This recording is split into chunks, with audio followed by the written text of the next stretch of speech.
Hello दोस्तों, welcome on ATC. ATC में आपका बहुत बहुत स्वागत है। वेलकम, नमस्कारम, सुस्वागतम, आदाब, सत श्री अकाल सभी को। दोस्तों, आज हम इंपॉर्टेंट टॉपिक लेके आए हैं, that is Bardoli Satyagraha. Last class में हमने इंडिगो मूवमेंट के बारे में, इंडिगो रिवोल्ट के बारे में पढ़ा था कि नील सत्याग्रह क्यों हुआ था, उसके पीछे की क्या कहानी। ये जो टॉपिक है प्री एज वेल एस में या किसी भी इंडियन गवर्नमेंट एग्जाम के लिए बहुत ज़्यादा इंपॉर्टेंट। आपने कई बार देखा होगा कि सरदार की उपाधि जो है वो किस सत्याग्रह में मिली थी, व्यक्ति को मिली थी। बारदोली सत्याग्रह किस वजह से था, उसके पीछे का रीज़न क्या था। ऐसे कई क्वेश्चन जो है इससे रिलेटेड ऑलरेडी एग्जाम में पूछे गए हैं। आज हम इसी को डिटेल में पढ़ने जा रहे हैं। इसमें हम दो चीज़ें कर रहे हैं। एक तो मैं बारदौली सत्याग्रह की इंपॉर्टेंट इन्फॉर्मेशन है वो आप लोग के साथ शेयर करने जा रहा हूँ, प्लस इसका माइंड मैप आपको सिखाने जा रहा हूँ कि माइंड मैप कैसे बनाना है, क्या क्या पॉइंट रखने हैं, ताकि आपकी माइंड मैप की अच्छी प्रैक्टिस हो जाए और वो माइंड मैप को आप बनाना शुरू करें तो जो आपके बहुत सारे लम्सी नोट्स होते हैं, बहुत बड़े बड़े नोट्स होते हैं, बहुत छोटे से में आ जाए ताकि रिविजन करना आसान हो। तो आइए कहानी को शुरू करते हैं बारदौली सत्याग्रह की। ये हमारे टेलीग्राम हैंडल है, अंशुल तिवारी क्लासेस के नाम से आप ज्वाइन कर सकते हैं इंस्टाग्राम पर, टेलीग्राम पर, फेसबुक पर भी, ताकि आपको और सारे शॉर्ट्स है, पीडीएफ्स है, नोट्स है, वो सारी चीज़ें। तो कहानी को शुरू करते हैं। हम पीजेंट मूवमेंट पढ़ रहे थे, किसान आंदोलन पढ़ रहे थे, जिसमें से 6 मेन किसान आंदोलन होते हैं, जहाँ से सबसे ज़्यादा क्वेश्चन आते हैं, जिसमें हम लास्ट क्लास में इंडिगो मूवमेंट खत्म कर चुके हैं। मोपला आता है, पागलपंथी आता है, डेक्कन मूवमेंट है, एका मूवमेंट है और बारदौली सत्याग्रह। आज जो हम उठा रहे हैं वो है बारदौली सत्याग्रह। तो ये बारदौली सत्याग्रह क्या है, इसको समझते हैं। पहली तो कि बारदौली सत्याग्रह जो है वो कहाँ हुआ, क्यों हुआ। तो बारदौली आपको गुजरात में एक तालुका देखने को मिलता है, सूरत जिले में, जहाँ पर ये मूवमेंट जो है वो चालू हुआ था। क्यों चालू हुआ था, उसके पीछे क्या रीज़न थे। तो अंग्रेजों की वही नीति इस टाइम पर 1920 मतलब इस दशक में बहुत सूखा पड़ा है ना, फेमाइन वाली कंडीशन जो है यहाँ पर देखी गई, और जिसकी वजह से किसानों के पास में उतनी उपज नहीं थी। और अंग्रेज इसमें भी टैक्स हाइक कर रहे थे। उन्होंने कुछ पुराने रिकॉर्ड देखे, उसके अनुसार उन्हें लगा कि हम यहाँ पर और हाइक कर सकते हैं और इनसे वसूल सकते हैं कर, तो इसीलिए टैक्स बढ़ा दिए गए और इसी का विरोध जो है वो किया गया। लेकिन अंग्रेज की हमेशा की आदत रही कि अंग्रेजों को कितना ही आप रिक्वेस्ट करिए, नहीं है। और इसी के बाद में सरदार वल्लभ भाई पटेल, द आयरन मैन, उनकी एंट्री होती है और वो फिर उसमें कुछ चेंजेस लेके आते हैं और उसके बाद में एक सफलतापूर्वक एक ऐसा आंदोलन करते हैं जिसकी छाप बहुत लंबे समय तक देखने को मिलती है। तो आइए समझते हैं कि क्या क्या हुआ बारदौली सत्याग्रह में। देखिए, अगर हम बात करें बारदौली सत्याग्रह की, तो बारदौली कहाँ पर आता है, तो आप देखेंगे गुजरात में आपको बारदौली जो है जगह देखने को मिलेगी, जो कि कहाँ पर आती है, सूरत जिले में आती है। अब याद रखिएगा, जब बारदौली सत्याग्रह हुआ था तो उस टाइम पर गुजरात स्टेट तो फॉर्म हुआ नहीं था। तो गुजरात स्टेट की जगह पर यहाँ पर क्या हुआ करता था, बम्बई प्रेसिडेंसी जो है हुआ करता था। उस टाइम पर महाराष्ट्र जो है वो नहीं था, ना ही गुजरात था, बम्बई प्रेसिडेंसी हुआ करती थी और बम्बई प्रेसिडेंसी का ही एक पार्ट हुआ करता था क्या, सूरत जिला, और उसमें ही एक तालुका था जिसको हम क्या कहते हैं, बारदौली कहते हैं।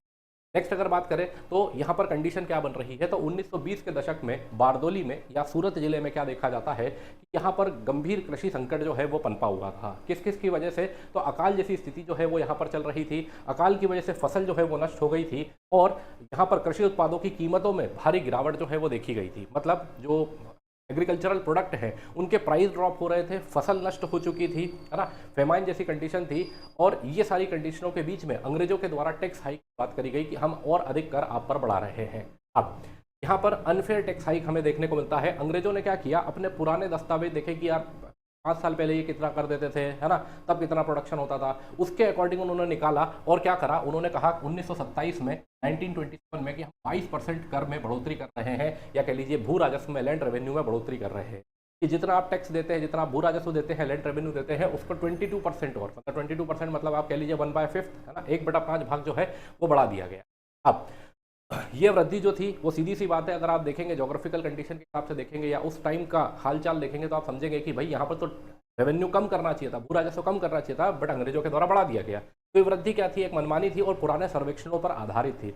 इसी को लेकर भारतीय किसानों ने अंग्रेजों से मांग करी कि भाई आप जो है इसको हटा दीजिए, है ना, इसको रिड्यूस कर दीजिए, इसे हटा दीजिए। बट अंग्रेज नहीं माने। अंग्रेजों ने, अंग्रेज सरकार ने, अंग्रेज हुकूमत ने इस चीज़ को इनकार कर दिया कि नहीं, यही रहेगा लैंड रेवेन्यू, आपको 22% इजाफा करके ही देना पड़ेगा, भू राजस्व भरना पड़ेगा। अगर आप नहीं भरते हैं तो आपकी ज़मीन जो है वो जब्त कर ली जाएगी, आपको आर्थिक दंड जो है वो भुगतना हो। अब क्या क्या कारण रहे, अगर मैं इसको समअप करने की कोशिश करूं कि भाई क्या क्या कर, आपसे एग्जाम में ऐसे ही क्वेश्चन आएगा कि बारदौली सत्याग्रह पर टिप्पणी करिए, तो आपको वहां पर इंट्रोडक्शन देना होगा, आपको वहां पर कारण बताने होंगे कि क्या कारण रहा, फिर आपको रिवोल्ट समझाना रहेगा। तो कारण के बारे में बात करें तो एक्सेसिव रेवेन्यू डिमांड, सीधी सी बात है, अत्यधिक कर की मांग जो है वो करी गई, कितना, 22%, आपको अभी बताया मैंने।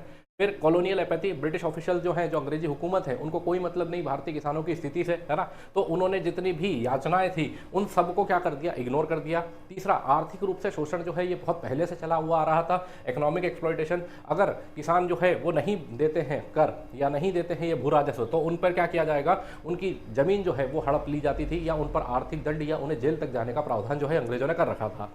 फिर अगर पॉलिटिकल एनवायरनमेंट आप देखेंगे कि भाई राजनीतिक रूप से क्या चल रहा था, तो वहां पर आप पाएंगे कि भाई नेशनलिस्ट सेंटिमेंट जो है वो निकल रहा था। क्यों निकल रहा था, क्योंकि ये बात मैं कब की कर रहा हूँ, 1927 की।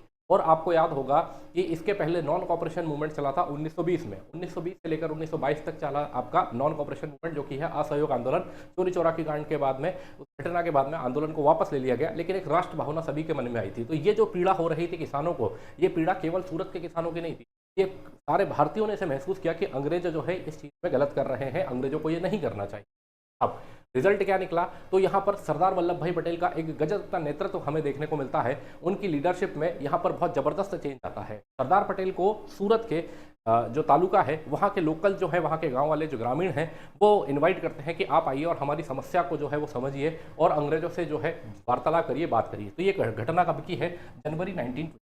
ये चीज़ें आपको याद रखनी है ना। कैसे कैसे याद रखनी है कि 1927 में टैक्स हाइक किया हुआ है, फिर 1928 में, जनवरी 1928 में किसको बुलाया गया है, सरदार वल्लभ भाई पटेल को बुलाया गया। क्यों, क्योंकि सारे प्रयास जो है वो विफल हो गए थे, इसीलिए आमंत्रित किया गया सरदार वल्लभ भाई पटेल को।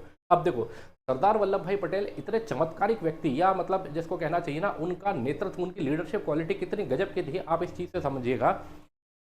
ऐसा नहीं कि आते से ही बस भाषणबाजी जो है वो सरदार वल्लभ भाई पटेल ने चालू कर दी और अंग्रेजों तुम ऐसा करो या अंग्रेजों हम तुम्हारे खिलाफ ये कर देंगे, नहीं। सबसे पहले जागरूकता फैलाना बहुत जरूरी है। सरदार वल्लभ भाई पटेल ने यही किया कि उन्होंने क्या किया, डोर टू डोर कैंपेन जो है वो चलाया। सबसे पहले तो सारे किसानों को एकत्रित किया, है ना, सबको एक सूत्र में बांध दिया कि भाई सबसे पहले क्या जरूरी है, एकता जरूरी है, फार्मर्स के बीच में एक यूनिटी होना जो है वो बहुत जरूरी है। फिर दूसरी चीज़ जो इन्होंने करी, गांधी जी के बहुत अच्छे समर्थक थे, गांधी जी को बहुत मतलब इंस्पिरेशन लेते थे गांधी जी से। तो यहाँ पर सरदार वल्लभ भाई पटेल ने कहा था, ये पूरा मूवमेंट जो मैं लीड करूंगा, इसमें क्या रहेगी, इसमें नॉन वायलेंस रहेगा, इसमें अहिंसा रहेगी, इसमें हमें एक डिसिप्लिन फॉलो करना पड़ेगा, हमें अनुशासन के साथ में और एकता के साथ में आगे बढ़ना रहेगा। और यही आंदोलन की आप देखेंगे सबसे बड़ी जीत ये सक्सेसफुल मूवमेंट आपको देखने को मिलता है, जो एकदम अहिंसात्मक रहता है, अनुशासन वाला रहता है, और अंग्रेज विवश होते हैं इस कर को कम करने में, इस कर को हटाने में। जो 22% वृद्धि उन्होंने करी थी, इसको हटाने के लिए विवश हो जाते हैं अंग्रेज। तो आइए जानते हैं ये कहानी जो है वो कैसे होती है। देखिए, स्ट्रैटेजी जो है वो क्या बनाई थी सरदार वल्लभ भाई पटेल ने, कि जो सत्याग्रह है वो कब चालू हुआ, ये 12 जून 1928 को चालू होगा। देखिए, जनवरी में वो आ गए थे, 6 महीने लिए उन्होंने सबसे बात करी, उन्होंने सबको समझाया, पूरा प्लान जो है वो तैयार किया, और 12 जून 1928 से उन्होंने किसानों से आह्वान किया कि हम किसी भी तरह का जो इंक्रीज टैक्स है, जो बढ़ा हुआ कर है, जो बढ़ा हुआ भू राजस्व है, वो नहीं देंगे। ठीक है, जब तक कि टैक्स हाइक के वापस नहीं ले लेते, हम किसी भी तरह का कर जो है उसका पेमेंट नहीं करेंगे, किसी भी तरह का कर नहीं भरेंगे। नेक्स्ट अगर बात करें तो कोई प्रॉपर्टी, कोई लैंड, अब अंग्रेज क्या करेंगे, अगर आप किसान जो है वो कर नहीं दे रहा है तो उसकी प्रॉपर्टी जब्त कर लेंगे, उसे आर्थिक दंड देना है तो उसकी जो जमीन है उसे जब्त कर लेंगे। तो अब क्या करें, अब जमीन बेचेंगे किसको, ब्रिटेन तो ले जा नहीं सकते। तो यहाँ पर सरदार वल्लभ भाई पटेल ने कहा कि वो बिडिंग करते थे, वो ऑक्शन करते थे, वो बोली लगाते थे कि जमीन किसको खरीदनी है, खरीद, हमें पैसे से मतलब है, लेकिन कोई भी बोली नहीं लगाएगा। यहाँ पर उन्होंने कहा कि अगर जमीन या संपत्ति कोई जब्त कर लेता है तो कोई भी व्यक्ति जो है वो नीलामी में बोली नहीं लगाए। मतलब क्या हुआ, अंग्रेजों को दूसरी तरफ से बांध दिया।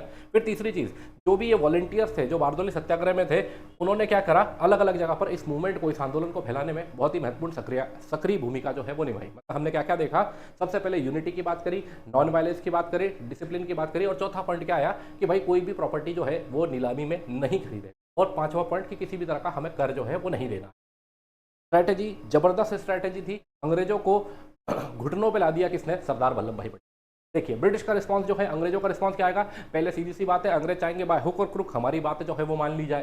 तो अंग्रेज क्या करेंगे, जो कर नहीं चुका रहे हैं उन किसानों की जमीन को, उनके मवेशियों को, उनकी संपत्तियों को जब्त करने की शुरुआत होती है ना। जो भी उनके घर पे जानवर है, जो भी उनके पास में संपत्ति है, जो उनकी जमीनें हैं, उनको जब्त करना शुरू किया जाता है। पुलिस पुरजोर तरीके से कोशिश करती है कि इस एजिटेशन को, इस आंदोलन को जो है वो दबाया जा सके, है ना, इन्हें उग्र किया जा सके ताकि ये वायलेंट कुछ ना कुछ हरकत करे और उसकी वजह से उन्हें दबाने का मौका मिल जाए। लेकिन सरदार वल्लभ भाई पटेल जो है वो पहले ही ये चीज़ समझा चुके थे कि हमें नॉन वायलेंस और डिसिप्लिन का सहारा लेना है, तो इसीलिए इन दोनों ही चीज़ों में फेल हो जाती है कौन, अंग्रेज हुकूमत। ठीक है, अब इसी में कोई वायलेंस हमें देखने को नहीं मिलती, किसानों के साइड से किसी भी तरह का कोई भी हिंसा जो है वो नहीं करी जाती है। अब अंग्रेजों पर प्रेशर बढ़ रहा है, जब अंग्रेजों पर प्रेशर बढ़ रहा है तो पूरे भारत से भी प्रेशर जो है वो लगने लग जाता है अंग्रेजों पर। कैसे लगने लग जाता है, महात्मा गांधी हो, जवाहरलाल नेहरू हो, अन्य व्यक्ति जो हैं, जितने भी लीडर्स हैं, मास लीडर्स, नेशनल लीडर्स हैं, वो सब बैक करने लग जाते हैं सरदार वल्लभ भाई पटेल को। इवन गांधी जी कहते हैं कि मैं नहीं जाऊंगा, सरदार को ही लीड करने दो, सरदार बहुत अच्छा कार्य जो है वो कर रहे हैं। रही बात जब आप कर नहीं दे रहे हो, जब आप कुछ नहीं कर पा रहे हो, है ना, अंग्रेज आप पर इतना दबाव बना रहे हैं चीज़ों को लेकर कि आपकी ज़मीन जब्त करी जा रही, मवेशी जब्त करी जा रही, तो इस टाइम पर क्या किया जाएगा। तो जितना भी इंडियन नेशनल कांग्रेस के नेता थे उन्होंने एक डोनेशन कैंपेन चलाया जिसमें क्या किया जाएगा, फूड जो है अनाज जो है वो किसानों को जो है वो दिया जाएगा, उन्हें जो आर्थिक रूप से पैसे की जरूरत है वो देने की शुरुआत जो है वो करी जाएगी। तो अन्य अन्य अलग अलग क्षेत्रों से, प्रदेशों से जो है वो यहाँ पर डोनेशन जो है वो किया गया। किसके माध्यम से हुआ, जवाहरलाल नेहरू, महात्मा गांधी आदि नेताओं ने जो है इसको लेकर पूरा प्लान बनाया था। मतलब एक तरीके से लोकल सपोर्ट मिल रहा है सरदार वल्लभ भाई पटेल को, एक तरीके से नेशनल सपोर्ट, पूरे देश का सपोर्ट जो है वो मिल रहा है। अब यहाँ पर कहानी में ट्विस्ट आता है। अब जब अंग्रेजों पर प्रेशर बढ़ने लग जाता है तो अंग्रेज क्या करते हैं, अंग्रेज सोचते हैं कि हम कुछ ना कुछ तरीका निकालते हैं। वो सोचते हैं एक बार हम इन्वेस्टिगेट करके देखते हैं कि क्या सच में ये समस्या है। तो एक फैक्ट फाइंडिंग कमेटी जो है वो अपॉइंट करी जाती है और ये कमेटी बताती है कि हाँ भाई दिक्कत तो है। ये कमेटी जो है अगस्त 1928 में डिक्लेयर कर देती है कि हाँ भाई ये गलत था, ये टैक्स हाइक नहीं करना चाहिए था, क्योंकि अभी हालात जो है वो सही नहीं है, सूखा पड़ा हुआ था, फसल नष्ट हो गई थी, तो ये टैक्स हाइक बिल्कुल बेबुनियाद था, गलत था और इसी को विड्रॉ जो है वो कर लिया जाता है और जिन जिन की जमीन अंग्रेजों ने हड़पी थी वो जमीन जो है वो वापस लौटा दी जाती है। अब ये मूवमेंट जो है बहुत ही, मतलब आप देखिए, जनवरी 1928 में तो बुलाया गया था, जून 1928 में इन्होंने शुरू किया, 12 जून 1928 को, और देखिए अगस्त 1928 में तो मूवमेंट एंटी हो गया, अंग्रेजों ने बात ही मान ली, कमेटी भी बन गई, सब कुछ हो गया। क्यों हुआ, एकता, यूनिटी, नॉन वायलेंस और सबसे बड़ी बात डिसिप्लिन, इसने क्या किया, अंग्रेजों को विवश कर दिया। तो आउटकम क्या निकला, ऐसा मूवमेंट। अब देखिए हम कब की बात कर रहे हैं, 1928 के 1928 की बात कर रहे हैं। ये मूवमेंट, अब इसके बाद में सिविल डिसोबीडियंस मूवमेंट आएगा, है ना, सॉल्ट सत्याग्रह जो है वो होगा। इसके बाद में अन्य कई आंदोलन जो है वो हम देखते हैं छोटे बड़े। तो उन सब के लिए इंस्पिरेशन का काम जो है वो कौन करता है, वो करता है आपका बारदौली सत्याग्रह। और यहीं से सरदार वल्लभ भाई पटेल को सरदार की उपाधि जो है वो दी गई थी। जो बारदौली की महिलाएं थी उनके द्वारा पटेल साहब को सरदार की उपाधि जो है वो दी गई, पॉइंट नंबर 1। दूसरी चीज़, राष्ट्रीय लेवल पर जो है सरदार वल्लभ भाई पटेल का कद जो है वो बहुत बड़ा हो गया। ठीक है, अब ये क्लासिक एग्जांपल आपको देखने को मिलता है गांधी सत्याग्रह स्टाइल का, जिसमें नॉन वायलेंस और सिविल डिसोबीडियंस के थ्रू अंग्रेजों को जो है हमने विवश कर दिया। फिर राइज ऑफ पटेल का जो है यहाँ पर उदय देखने को मिलता है, उन्हें सरदार की उपाधि जो है वो दी जाती है और वो की लीडर बनकर उभरते हैं किसके, इंडिया के फ्रीडम स्ट्रगल पे। नेक्स्ट, अब बात करें, ये आपको सारी कहानी जो है वो समझ में आ गई है। इसमें ही फ्यूचर मूवमेंट जैसे सॉल्ट सत्याग्रह है, सिविल डिसोबीडियंस मूवमेंट है, इन सब में इंस्पिरेशन का काम जो है वो किया। लोग इससे इन्फ्लुएंस हुए कि जब यहाँ पर चीज़ें सुलझ सकती है तो हम वहाँ पर भी चीज़ों को सुलझा सकते हैं। ठीक है, फिर इसने क्या क्या दिखाया, तो ये आप कंक्लूजन में लिख सकते हैं कि जन संगठन, एकजुटता, नैतिक साहस, है ना, ये सारी चीज़ें जो है इस आंदोलन के फल जैसे मिले हमें, बाय प्रोडक्ट जो है वो हमें मिले। अब ये हमने सारी चीज़ें पढ़ ली कि भाई बारदौली सत्याग्रह किस वजह से हुआ, क्या क्या कारण, फिर इसको नेतृत्व किसने किया, फिर नेतृत्व करने के बाद में किस तरीके से नेतृत्व जो है वो किया गया, किस तरीके से इस पूरे मूवमेंट को लीड किया गया और अंग्रेजों का क्या रिस्पॉन्स। अब इतनी सारी चीज़ें आप लिखने बैठोगे तो बहुत समय लगेगा, फिर इसको याद करने में बहुत समय लग जाएगा। तो क्यों ना इसका छोटा कुछ रूप निकाल दे। तो छोटा रूप क्या आएगा, छोटा रूप आएगा अपना माइंड मैप। और वो माइंड मैप कैसा है वो मैं आपको दिखाता हूँ। हाँ, माइंड मैप के पहले जो आपको वन लाइनर फैक्ट लिखने रहते हैं वो आप इस तरीके से लिख सकते हो। मैंने पूरा टेबल बनाया है, ऐसे जितने भी आपको मूवमेंट मिल रहे हैं, जितने भी आप सिविल अपराइजिंग जन विद्रोह पढ़ेंगे, जितने भी आप ट्राइबल मूवमेंट जनजाति विद्रोह पढ़ेंगे, जितने भी आप किसान आंदोलन पढ़ेंगे, पीरियड मूवमेंट, उनको आप इस तरीके से समाप्त कर सकते हैं। पहले तक चार्ट बना के मैंने लिखा लोकेशन कहाँ पर है, बारदौली तालुका, सूरत जिला, गुजरात में, कब हुआ 1928 में, कारण क्या थे, तो कारण मैंने लिख दिया 22% इंक्रीज क्रॉप फेलियर। फिर क्या हुआ, लीडर कौन थे, इसका नेचर जो है वो कैसा था, फिर इसके बाद में इसके की फीचर क्या थे, तो वो की फीचर मैंने लिख दिया कि भाई किसानों का सामूहिक भागीदारी हमें देखने को मिलती है, महिलाओं का इसमें इन्वॉल्वमेंट देखने को मिलता है, सरकार ने क्या किया, संपत्ति जब्त करी, नीलामी करी, गिरफ्तारियां करी और फिर डराने धमकाने की कोशिश करी। लेकिन फाइनल रिस्पॉन्स क्या निकला कि भाई कर जो है वो हटा दिए गए और जब्त की गई जमीनें जो वापस लौटा दी। सिग्निफिकेंस जो है इसका महत्व जो है वो क्या रहा, भारतीय स्वतंत्रता आंदोलन को बल मिला, अहिंसक विरोध लोकप्रिय हुआ, किसानों का सशक्तिकरण जो है वो हुआ। तो ये पॉइंट आप इस तरीके से भी लिख सकते हो। और इससे भी अगर आपको शॉर्ट चाहिए तो फिर ये आता है काम, अगर इससे भी शॉर्ट चाहिए तो फिर ये आता है काम में, जो कि है माइंड मैप। मैंने लास्ट यूट्यूब क्लास में इंडिगो रिवोल्ट के टाइम पर भी आपको बताने की कोशिश करी इस तरीके से हम इसका चार्ट बना सकते हैं। छोटे से उसमें पूरा रिवीजन भी हो जाता है, प्री हो मेन तो हर पॉइंट इसमें आ जाता है। कुछ भी अलग से आपको लिखने की बड़ी बड़ी कॉपी या रजिस्टर बनाने की जरूरत नहीं, अगर आपने ये मैप बनाना सीखा है ना। अब बनाया सर, अब मैं बनाता तो बहुत समय लगेगा, इसलिए मैंने पहले से बना के रखा है। मैं आपको समझा देता हूँ और कुछ पॉइंटर्स बताऊंगा जो आपको यूज़ करने।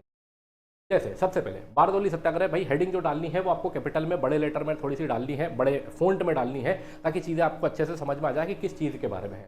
पहला कहाँ पर हुआ, मैंने लिखा जगह। आप देख रहे हो जितनी भी मेन ब्रांच है, पहले देखो माइंड मैप जो होता है, हम एक तरीके से एक इमेज बनाने की, एक फोटो बनाने की कोशिश कर रहे हैं, जिस फोटो को हम दिमाग में वो चिपक जाए। जैसे पिक्चर आप देखते हो, मूवी आप देखते हो, तो मूवी क्या है, बहुत सारी फोटोज है जो बहुत तेज स्पीड से चल रही है, हमें लग रहा है मोशन में कोई मूवी चल रही है, और आप देखो मूवी की स्टोरी आपको याद रह जाती है, लेकिन बुक में वही स्टोरी लिखी हो तो हम भूल जाते हैं। उसका रीज़न क्या है, क्योंकि हमारा दिमाग फोटो को बहुत अच्छे से एक्सेप्ट कर लेता है, एब्जॉर्ब कर लेता है, जो हमें लंबे समय तक याद रहती है। यहाँ पर मैंने यही कोशिश करी है, अगर आप इसको एक दो बार पढ़ेंगे तो आपको ये चीज़ें चिपक जाएंगी दिमाग। तो आपको भी जब भी आप माइंड मैप बनाएं तो पहली कोशिश ये करनी है कि जो भी आपकी मेन हेडिंग है वो बड़े लेटर में लिखी होनी चाहिए। सबसे बड़ा फ़ॉन्ट साइज जो है वो आपको लेना है, हाथ से ही बनाइएगा, कंप्यूटर AI इनका सहारा मत लीजिएगा, क्योंकि हमें एग्जाम निकालना है, हमें वहाँ पर डिजाइनिंग नहीं करनी है। तो आप खुद से बनाएंगे, हो सकता है शुरुआत में अच्छा ना बने, लेकिन आगे चलकर टाइम के साथ में अच्छा बनने लग जाएगा। हेडिंग मैंने दे दी बारदौली सत्याग्रह, आप देख पा रहे होंगे। फिर इसके बाद में जो आप निकालेंगे वो ऐसे ऐसे बड़े बड़े ट्रंक निकालेंगे, जैसे पेड़ का तना रहता ना, ऐसे ऐसे बड़ी बड़ी डाले जो है, मोटी डाले जो है वो आपको निकालनी। तो यहाँ पर आप देख रहे हो 1 2 3 4 5 6 ऐसी मैंने मोटी मोटी डाले जो है वो निकाल ली, जिसमें हम मेन चीज़ें लिखेंगे कि हमारे की पॉइंट क्या है, जैसे कहाँ पर हुआ है, प्लेस, इसका इतिहास, बैकग्राउंड जो है वो क्या है, या कॉज जो है वो क्या है, कारण जो है वो क्या है, फिर मूवमेंट में क्या हुआ, फिर ये कहाँ से शुरू हुआ, क्या क्या चीज़ें हुई, फिर अंग्रेजों का क्या रिस्पॉन्स था, और इसके कुछ फैक्ट है क्या। जो मेन हेडिंग आपने देखी, ये जो बड़े बड़े ट्रंक आप देख रहे हैं, है ना, ये सारे के सारे जो आप देख रहे हो, इसमें देखो सब में कैपिटल लेटर में लिखा हुआ है, फैक्ट कैपिटल लेटर में लिखा हुआ है, रिस्पॉन्स कैपिटल लेटर में लिखा है, बिगन कैपिटल लेटर में लिखा है। तो हमें यहाँ पर सारी चीज़ें जो है वो कैप्स लॉक में लिखनी है, कैपिटल लेटर में लिखनी है, क्योंकि ये हमारे मेन कारण जो है वो रहेंगे। अब जैसे फॉर एग्जांपल प्रीलिम्स में क्वेश्चन आ गया, बारदौली सत्याग्रह जो है वो कब हुआ था, तो भैया कहाँ हुआ था, तो बारदौली में हुआ था, या सूरत में हुआ था, या गुजरात में हुआ था, ये आपको क्लिक कर जाएगा। उन्होंने पूछा इसका नेतृत्व जो है वो किसके द्वारा किया गया, पटेल साहब के द्वारा किया गया। बारदौली सत्याग्रह किस वर्ष हुआ था, 1928 में, ये आपके पास में लिखा हुआ है। तो हर चीज़ जो है वो आपको यहाँ पर देखने को मिल जाएगी। मेंस में आया कि भाई कारण बताइए बारदौली सत्याग्रह का, कारण आपके सामने है। बारदौली सत्याग्रह का क्या इफेक्ट पड़ा, इफेक्ट आपके सामने है। हर चीज़ आपको मतलब यहाँ पर देखने को मिल जाएगी। इसीलिए माइंड मैपिंग बहुत इंपॉर्टेंट है। लोगों को लगता है इसमें समय बहुत लगेगा, कोई हमको सिनॉप्सिस बना के दे दे, हम प्रिंट निकाल ले और उसको हाईलाइट करते रहे। अरे कितना ही हाईलाइट कर लो, जब तक दिमाग में नहीं आएगा, जब तक काम नहीं बनेगा। थोड़ी सी खुद की तरफ से मेहनत करना शुरू करिए, स्पून फीडिंग की आदत छोड़िए, खुद से मेहनत करिए। थोड़ा समय लगेगा स्टार्टिंग में, अभी आपके पास बहुत समय है, थोड़ा समय लगेगा। आप सीख गए तो आपके बहुत सारे कंटेंट जो आपने 400-400 500-500 पेज में लिखे हैं वो 30-40-50 पेज में खत्म हो जाएंगे। तो फिर रिवीजन करना बहुत आसान हो जाएगा, फिर चीज़ें दिमाग में चिपकने लग जाएंगी और आप अलग ही लेवल पर खेल रहे हो। ठीक है, तो एक बार इसको पूरा मैं समझाता हूँ आपको। बारदौली सत्याग्रह कहाँ हुआ है, प्लेस क्या है, दैट इज बारदौली। कहाँ पर आती है, सूरत में आती है। अब मेरे को पता सूरत गुजरात में आता, तो मेरे को यहाँ गुजरात, इंडिया, एशिया, है ना, अर्थ, ये लिखने की जरूरत नहीं है, जितनी चीज़ें। अच्छा एक चीज़ आप देख रहे हो, ये मोटा है, फिर ये पतला हो गया, पतला हो गया, पर मैं एक ही चीज़, एक ही शब्द लिख रहा हूँ। यहाँ बारदौली लिखा, यहाँ सूरत लिखा, है ना। तो ऐसे ऐसे करके आपको एक एक शब्द लिखना है, ताकि वो साफ सुथरा क्लियर दिखाई दे। अगला बैकग्राउंड या कारण क्या है, कारण है कि भाई फेमाइन जैसी कंडीशन थी। फेमाइन मतलब क्या, सूखा, अकाल की बात कर रहे हैं, है ना। तो फेमाइन जैसी कंडीशन, आप देख रहे हो एक शब्द लिखा है, बस एक लाइन पर एक शब्द, फेमाइन फिर कंडीशन। अब फेमाइन जैसी कंडीशन है तो क्या होगा, फसलें खराब होंगी। तो अब मैं लिखूँ क्रॉप, फिर लिखूँ कि फेलियर, है ना, तो और जगह जाएगी। तो मैंने क्या किया, शॉर्ट पे किया, क्रॉप के आगे नीचे एरो दिख रहे हो, मतलब भाई फसल का उत्पादन नीचे गिर गया, चलो खत्म। फिर दूसरा कारण क्या है, टैक्स हाइक, है ना। अब आप कहोगे सर यहाँ पर तो आपने दो शब्द एक साथ लिख दिया, आप ऊपर तो कह रहे थे एक शब्द लिखो, है ना। यहाँ पर मेरे से भी गलती हुई है, आई एडमिट। ठीक है, तो यहाँ पर टैक्स हाइक, इसको मेरे को दो उसमें लिखना था, बट ठीक है, अगली बार से मैं भी ध्यान रखूंगा, आप भी ध्यान रखेंगे। फिर टैक्स हाइक कितना हुआ, 22% कर दिया गया। हमने अभी बात करी थी कि भूरा जस 22% बढ़ा दिया गया है। ठीक है, और किसके माध्यम से किया गया, आउटडेटेड सर्वे। हमने बात करी थी कि पहले के सर्वे के आधार पर इन्होंने कर दिया था। चलो भाई क्लियर है। तीसरा क्या है कि भाई बहुत सारी रिक्वेस्ट करी गई, किसानों के द्वारा प्लीड किया गया, याचिका दी गई कि भाई ये हमारे साथ में आप गलत कर रहे हो, बट अंग्रेजों ने क्या किया, रिजेक्ट कर रहे हो। अब सर यहाँ पे लिखा ही नहीं कि अंग्रेजों से करिए, अरे भैया और किससे करेंगे, और किससे करोगे, वही है सरकार, अंग्रेज ही सरकार है उस टाइम पर। तो ये तो कॉमन सेंस वाली बात है ना, वो लिखने की जरूरत ही नहीं है। बस प्लीडेड लिखा मैंने कि किससे याचना करी, अंग्रेजों से, और क्या हुआ, रिजेक्ट कर दी गई। फिर अगला है फोर्स्ड टू पे, मतलब अंग्रेजों ने क्या कर दिया, विवश कर दिया कि नहीं आपको कर तो भरना पड़ेगा। अब ये क्या बन गए, मेरे कारण बन गए, जिसकी वजह से बारदौली सत्याग्रह हुआ। अब बारदौली सत्याग्रह मूवमेंट जो है वो कब से चालू हुआ, एक तरीके से जनवरी 1928 से चालू हुआ। कैसे चालू हुआ, पटेल साहब ने इसको लीड किया, नेतृत्व किया, और उन्होंने इसके लिए क्या किया, डोर टू डोर कैंपेन करे। अपन ने देखा था डोर टू डोर कैंपेन करे, उन्होंने अहिंसा की बात करी, उन्होंने एकता की बात करी, उन्होंने अनुशासन की बात करी, है ना। तो यहाँ पर मैंने लिख दिया नॉन वायलेंस। अब ये मेरे दिमाग में है, इतनी चीज़ें मैं समझता हूँ। आपको लिखना है तो आप और लिख लो, यहाँ पर यूनिटी लिख दो, है ना, यहाँ पर डिसिप्लिन लिख दो, वो आपकी इच्छा है। पर मुझे था शॉर्ट एंड स्वीट बनना चाहिए, जो चीज़ें ऑलरेडी मेरे दिमाग में है उसको मैं लिख लिख के जगह भरना मेरा उद्देश्य, मुझे समझ में आनी चाहिए। जो चीज़ मैं भूल सकता हूँ वो चीज़ें मेन मैंने इसमें डाल दी हैं, ताकि मेरे को रिवीजन करने में आसानी हो, दिमाग में आसानी से वो फिट हो जाए। आई बात समझ में। अब चलो आगे बढ़ गए। अब फिर उसके बाद में फाइनल मूवमेंट कब चालू हुआ, 12 जून 1928 को हुआ। अब देखो डेट की डेट लिखी हुई है, बार बार 2-3 बार मैं देखूंगा हमको डेट याद हो जाएगी। अब क्या कहा पटेल साहब ने कि हाँ टैक्स नहीं देंगे, तो अब नो टैक्स ऐसा लिखता, बहुत जगह खाता, तो मैंने टैक्स से आगे रेड कलर से निशान बना दिया, क्रॉस मार्क कर दिया, ठीक है, कि टैक्स नहीं देना है। कब तक नहीं देना है, जब तक हाइक वापस नहीं लेते। 22% का कर जो भू राजस्व ये मांग रहे हैं एक्स्ट्रा, वो जब तक ये वापस नहीं लेते तब तक हम कर ही नहीं देंगे। दूसरा बिडिंग, बिडिंग मतलब क्या हुआ, हमने बात करी थी नीलामी की, हमने बात करी थी बोली लगाने की, तो बोली में कोई भी पार्टिसिपेट नहीं करेगा, है ना। तो ये मैंने बिड को लिख दिया, ऑक्शन बिड, इसको मैंने लिख दिया।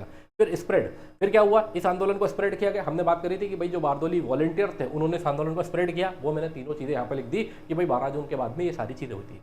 फिर अंग्रेजों का रिस्पांस क्या है, अब देखो अंग्रेजों का रिस्पांस ये तो मेरे को अच्छे से याद रहेगा कि भाई अंग्रेजों ने दबाने की कोशिश करी होगी, अंग्रेजों ने उकसाने की कोशिश करी होगी, अंग्रेजों ने ज़मीन जब्त करी होगी, ये सारी चीज़ें मेरे दिमाग में ऑलरेडी है। अंग्रेज और क्या कर सकते हैं, उनसे आप क्या ही एक्सपेक्ट कर सकते हो। बट जो चीज़ मुझे याद रखनी है, जो मोस्ट इंपॉर्टेंट है, वो क्या है कि अंग्रेजों ने कमेटी बनाई और अगस्त 1928 में ये कमेटी ने हाइक को कैंसल आउट कर दिया कि भाई जो हमने ये बढ़ोतरी करी थी 22% की, उसको हम रद्द कर रहे हैं।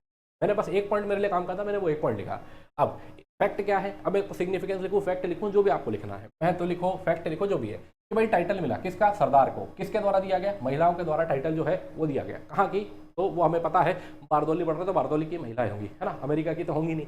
नेक्स्ट ये मूवमेंट, अगला क्या है कि इस मूवमेंट ने इन्फ्लुएंस किया, प्रेरणा दी किसको, आने वाले आगे मूवमेंट को, जैसे सिविल डिसोबीडियंस, सविनय अवज्ञा, ठीक है, जैसे नमक सत्याग्रह, सॉल्ट सत्याग्रह, ठीक है। अब इसमें एक चीज देखो, जब भी आप यहाँ लिख रहे हैं तो पहला पॉइंट, सेकंड, थर्ड ऐसे चलेगा, प्लेस, बारदौली, सूरत, लेकिन यहाँ पर देखो, यहाँ पर ऐसा नहीं चलेगा। यहाँ पर मैं क्या लिख रहा हूँ, इन्फ्लुएंस, किसको इन्फ्लुएंस किया, सिविल डिसोबीडियंस, और किसको, सॉल्ट सत्याग्रह को। तो यहाँ पर ये ऐसा चल रहा है, यहाँ पर ये ऐसा चल रहा है, ये चीज़ आपको हमेशा ध्यान रखनी है।